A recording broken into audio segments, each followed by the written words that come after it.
le bonheur. Et puis on se sent comme un petit oiseau qui prend son envol après.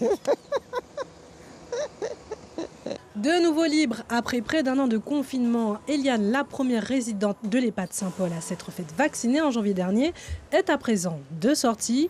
Première promenade dédiée aux lèche-vitrines, un retour aux bonnes vieilles habitudes qui fait du bien au corps et à l'esprit. À la fin, j'avais envie surtout de sortir.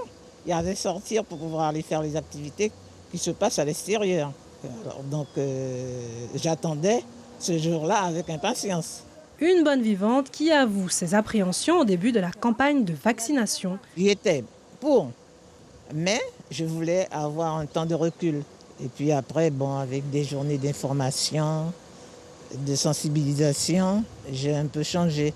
Et c'est là que j'ai décidé de prendre mon vaccin.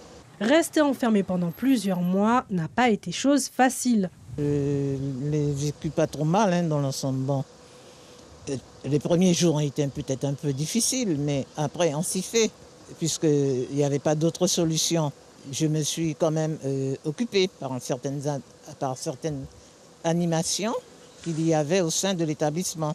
Et si par hasard il n'y avait pas d'animation, je m'occupais moi-même, puisque j'ai des mots croisés. Une libération pour cette retraitée de l'éducation nationale, mais attention, la vaccination ne dispense pas des gestes barrières. La vaccination permet à la personne donc d'être protégée, mais elle ne protège pas l'autre personne. Donc ici on est en EHPAD, il est important donc les sorties bien entendu sont donc désormais autorisées. Il est important que la personne, le résident donc qui sort de l'EHPAD, respecte les gestes barrières à l'extérieur de l'établissement. Sur 44 résidents de cette EHPAD de Cayenne, 32% se sont fait vacciner, un premier pas vers une éventuelle sortie de crise.